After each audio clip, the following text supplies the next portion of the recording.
सत्संग हो, वाणी हो, उतनी देर आप शांति ते सुनते रहे। सत्संग की आधी घड़ी, आधी की पुनियाद, तुलसी संगत साध की, हरे कोट अपराध। सत्संग की तो आधी घड़ी और आधी की पुनियाद, तुलसी संगत साध की, हरे कोट अपराध। अगर हम सत्संग में जाते हैं तो हमारे कोटिन अपराध हर जाते हैं। परम संत हजूर ताराचंद जी महाराज कहते हैं, अगर जिसने सत्संग का सहारा ले लिया, जिसने उस मालिक का नाम का सहारा ले लिया, वो 84 में दोबारा से नहीं आएगा।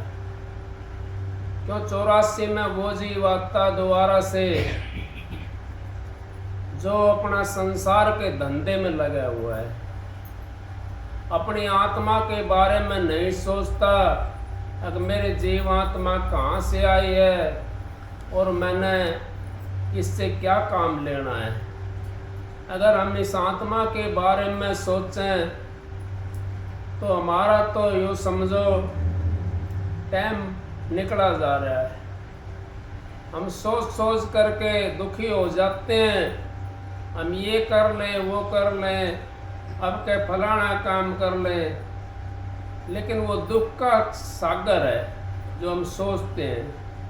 हमने करना कौन सा काम है। संत महात्मा हमारे को एक ही तो शिक्षा दी है उन्होंने, अगर भाई अपनी आत्मा से उस परमात्मा को मिला लो, परमात्मा से आत्मा को मिला दो, यही शिक्षा तो है। अगर हम इसीलिए यहाँ संसार में आए हैं और इसी कारण हमारा यहाँ पे मनुष्य चोला मिला है, और कोई हमारा कारण नहीं था मनुष्य चोला मिलने का। मनुष्य चोला हमारे को इस करके मिला है कि परमात्मा की भक्ति के लिए, और फिर हम इसमें आकर के परमात्मा की भक्ति ना करें तो उस मालिक का कसूर नहीं है, उस सतगुरु का कसूर नहीं है, कसूर तो फिर हमारा है। क्योंकि हमें इतना उत्तम सोला मिला हुआ है, ये नर नारायणी देह है। इस सतगुरु ने बताया है, महाराज परम संत हजूर ताराचंद जी ने, कि ये तो हीरा सा जन्म है। ये मनुष्य सोला जो है, हीरा की कीमत बताई है इसकी। इस करके इस हीरे को आप खाली मत ना जाने दो, अपने नाम को सुमरण करो। जिसने जहाँ से नाम ले रखा है, जिस गुरु से भी ले रखा है, उसी का आप सुमरण करोगे तो आपको इतना तो ज्ञान हो जाएगा कि भाई हमारी आत्मा तो सच्चाई की तरफ चल पड़ेगी। क्योंकि आत्मा तो सच्ची है, लेकिन यहाँ आकर के इसके साथ में 5 इतने भारी लग गए, काम क्रोध मोह लोभ अहंकार, और आत्मा के ऊपर, इस पर जीव के ऊपर मैल चढ़ा दिया उन्होंने। लेकिन संत सतगुरु जब आते हैं संसार के अंदर, वो ज्ञान रूपी दीपक दिखा करके चांदना कर देते हैं हमारे पास में। उस चांदने के अंदर हम बैठ जाते हैं। चांदना कौन सा है, दीपक कौन सा है, आप यूं कहोगे ऐसी बात करते हैं तो वो चांदना हमारा सत्संग है।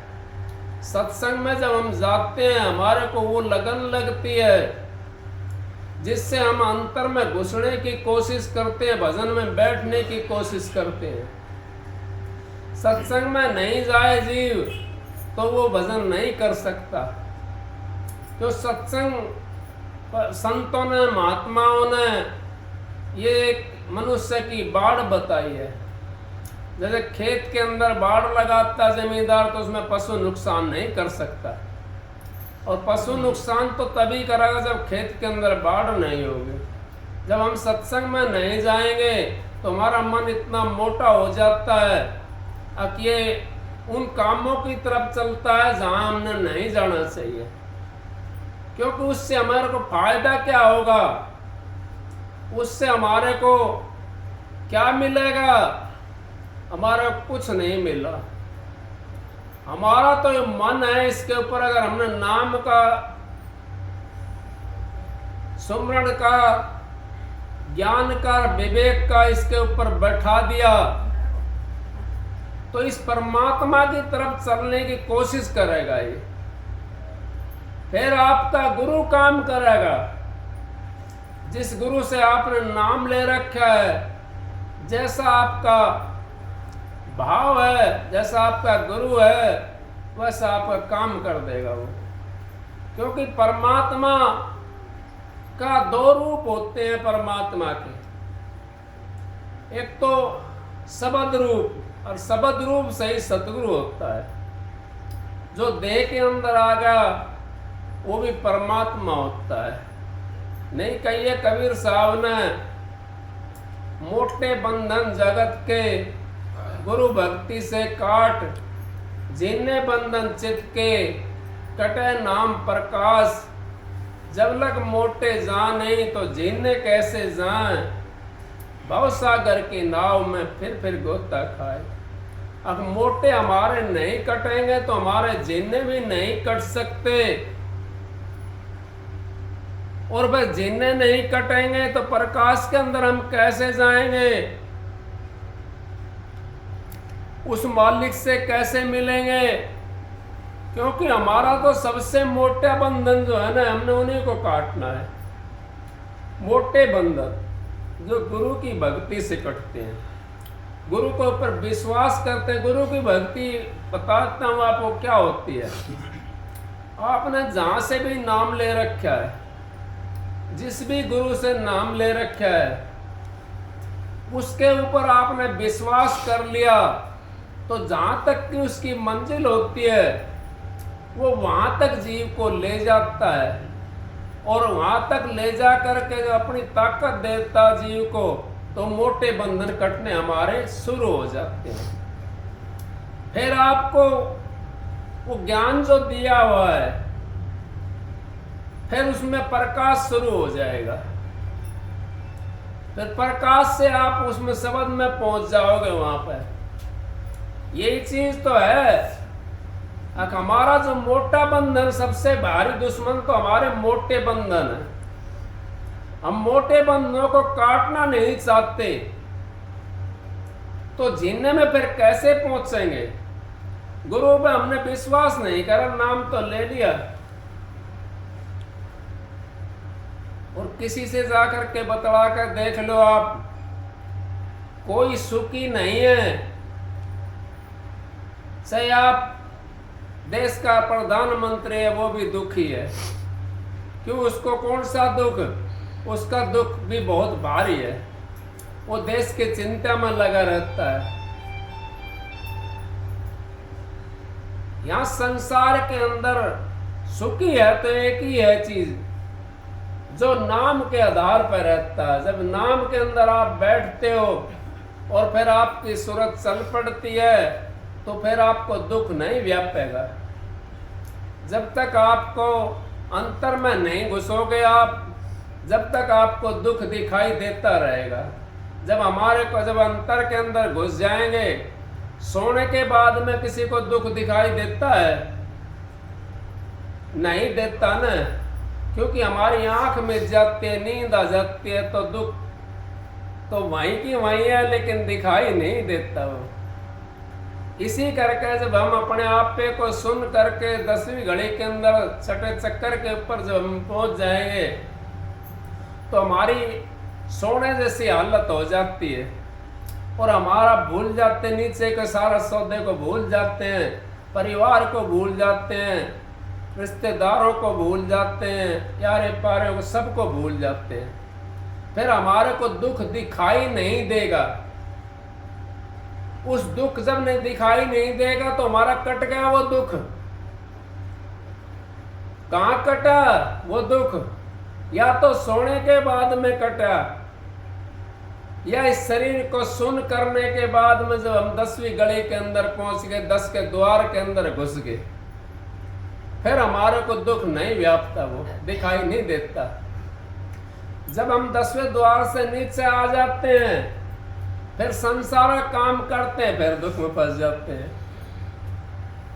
फिर उस संसारिक काम में लग जाते हैं तो दुख में लग जाते हैं। नहीं कही कर नानक साहब ने, नानक दुखिया सब संसारा, सुखिया केवल नाम आधार। केवल एक नाम का जब हमारे को आधार होगा सारी चीजों को भूल जाएंगे। नाम का आधार होगा तो हमारे को सुख दिखाई देना शुरू हो जाएगा। जब तक हम अपने उस आधार को नहीं बनाएंगे तब तक हमारे को सुख नहीं दिखाई देगा।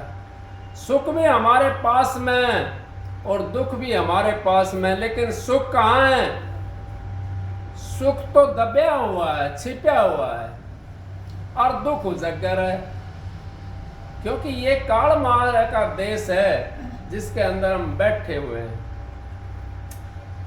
ये उजागर है। यहाँ कोई सुखी है संसार में? अगर सुखी होता तो संत महात्मा क्यों कहते आग लगी आकाश में झड़झड़ पड़े अंगार, संत ना होते जगत में तो जड़ मरता संसार। अब सारा संसार जड़ करके मर जाता। सुख तो हमारे को उसके पीछे है, वो छिपा हुआ है। वो छिपे हुए को सुख को देखना है हमने, सुख के अंदर रहना सीखो। अगर क्षण मात्र के लिए सुख मिल जाता है, कितने हमारे को शांति मिलती है, बड़ी शांति मिलती है उससे। तो इस करके संत महात्मा उस शांति के अंदर रहते हैं। ये ओम शांति करते तो हैं सारे, और ओम के अंदर जाने के बाद में शांति भी मिल जाती है, ऐसी बात नहीं मिलती। लेकिन पहुंचता कौन है वहां नहीं पहुंच सकता, बड़ा कठिन काम है। वेद नहीं है तो भी नहीं पहुंच सकता, गुरु नहीं है तो भी नहीं पहुंच सकता, वेद नहीं है तब भी नहीं पहुंच सकता, और गुरु नहीं है तब भी नहीं पहुंच सकता। ओम की कई सहज ताकत है। ओम में तीनों बैठे हुए हैं, ब्रह्मा विष्णु महेश और शिव जी तीनों हैं उसके अंदर। वहां कोई सहज पहुंचा जाएगा? नहीं पहुंचा जा सकता। ये यहां से चली है तो सारा विस्तार होगा, कहीं ओम का विस्तार होगा, कहीं विष्णु का विस्तार होगा, कहीं ब्रह्मा का विस्तार होगा। उनको फिर एक जगह से धार चली हुई है इसकी त्रिकुटी से, तो इनका तीनों का विस्तार होगा, सारे शरीर के अंदर फैल गए। अब उस ओम के अंदर पहुंचने के लिए हमने ब्रह्मा को भी शोधना पड़ेगा, विष्णु को भी शोधना पड़ेगा, और शिव को भी शोधना पड़ेगा, तब हम उस ओम के अंदर पहुंच सकते हैं। महाराज जी ने तो हमारे को वो चीज दे दी जिसके लिए हमारे को तलाश थी, जिसके लिए हम युगों युगों से 84 के अंदर आए हुए हैं। वो अब के हमारे को मौका मिलेगा मनुष्य चोले का, और नाम मिलेगा। उस नाम की कमाई कर लो, ये हमारा जीवन पवित्र हो जाएगा और हमारी 84 कट जाएगी। अगर उस नाम की कमाई हमने नहीं करी तो फिर हमने 84 के अंदर जाना पड़ेगा, और हमारा तो फिर वही हाल होगा जो दुनिया का हाल है।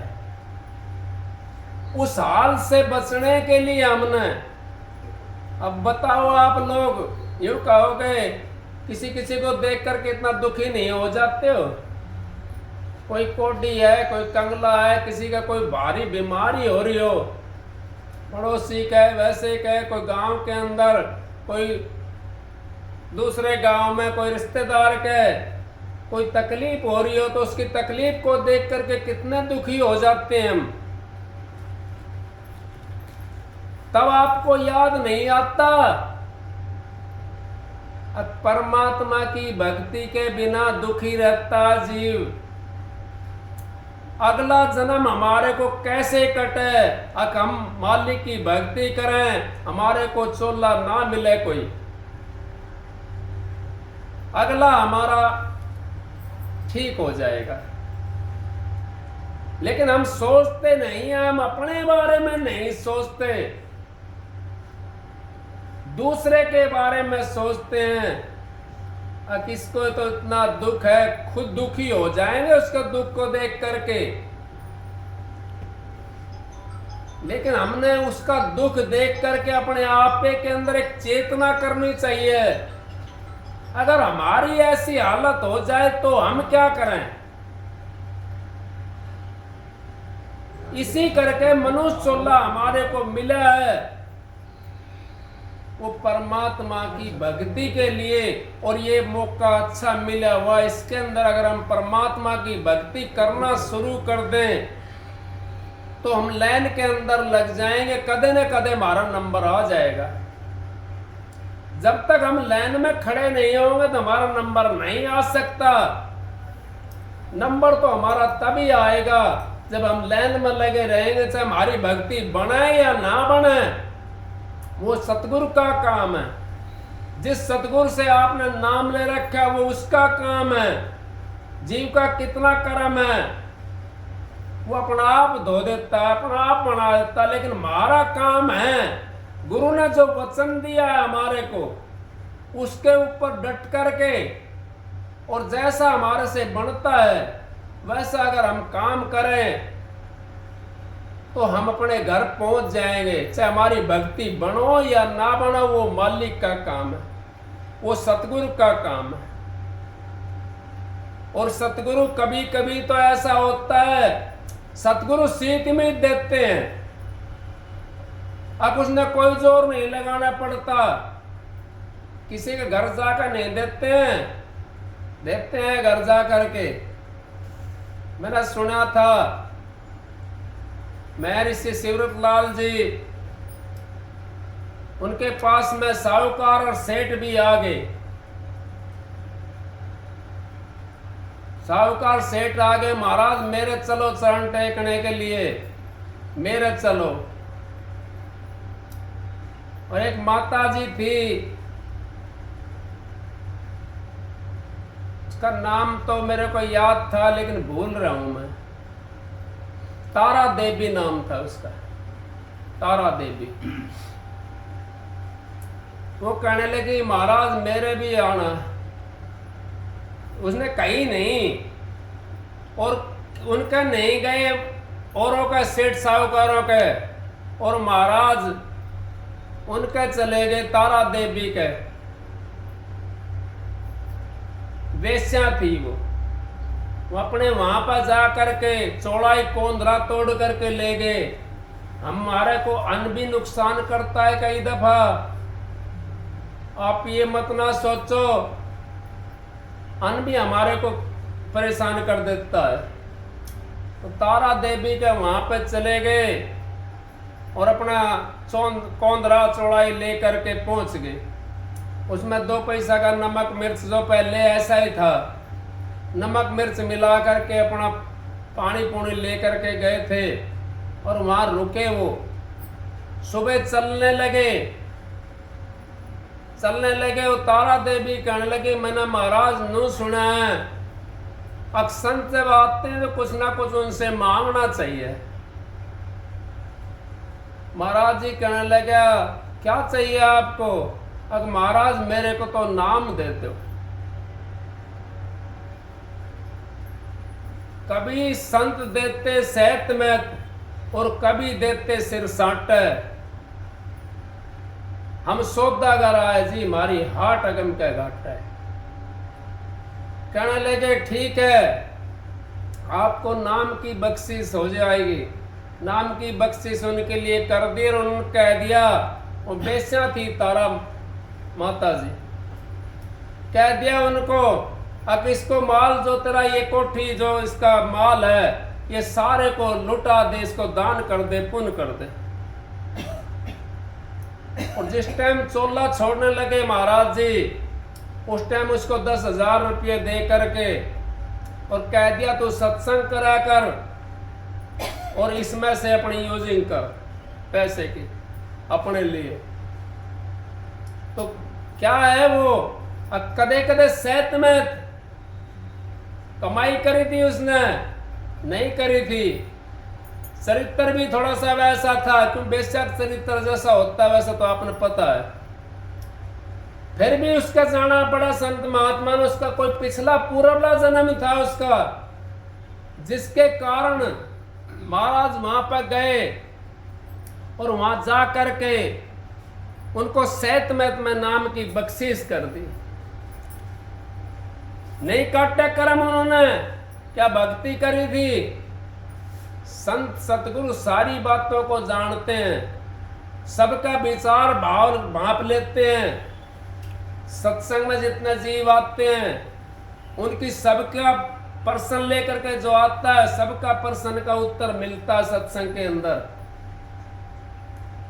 क्यों मिलता है वो, आप उनका विचार जो है ना ले लेते हैं और विचार के ऊपर सत्संग होता है। और सत्संग कर करके उन्होंने तारा माता तारा देवी कवागी, वो नहीं कवाया। फिर क्या होया बताओ आप, जब एक सेहतमंद मिल गई एक चीज और आपको तो सेहतमंद मिली हुई है, आपने कौन सी तपस्या करी है, कहां जंगल में जाकर अपने उफड़े चढ़ा करके वो करा है, तप करा है। लेकिन आपने तपस्या करी है, तपस्या के कारण ही आपको नाम मिला है और तपस्या के कारण ही आपको सत्संग मिलता है। संत समागम हरि कथा तुलसी दुर्लभ दो, सुत दारो लक्ष्मी घर पापी के भी हो। तो संतों का समागम, मालिक के नाम की कथा, ये बड़े भाग्य जीव ने मिलती है। तो आप अपने भाग को सराहा करो, अगर हमारे को सत्संग मिला, हमारे को मालिक के नाम की चर्चा मिली, हमारा उद्धार होगा। क्योंकि सने सने हमारा कोठा भर जाएगा। जैसे बैंक में हम जाते हैं 10-10, 20-20 पैसे, 10-10, 20-20 रुपया पहले ऐसा था, अब तो लाख 2-2, 4-4 लाख रुपए जमा करते हैं। पहले 2 रुपया कर दिया, 1 रुपया कर दिया, 58 कर दी, 54 कर दी बैंक के अंदर। इसी तरीके से हम आहिस्ता आहिस्ता करके, हमारे से भजन भक्ति ना होती हो कोई बात नहीं है, लेकिन अपने विचारों को पवित्र रखो, अपने सतगुरु के ऊपर विश्वास रखो, सत्संग से जुड़ाव रखो, तो आपका उद्धार हो जाएगा। क्योंकि लत्ता ओढ़ने से भक्ति नहीं बनती है। कभी कोई सोच रहा हो नानक दुखिया सारा संसारा, सुखिया केवल नाम आधारा। अगर कपड़ा ओढ़ कर तो बहुत बड़ा एक वो बुगला होता है, पानी के अंदर खड़ा रहता है और आंख मीच के खड़ा रहे ना। अब आप उसको क्या कहोगे, जब उसका चरित्र देखोगे उस टाइम आप कहोगे देख भाई बुगला है, मत सिखा रहा है।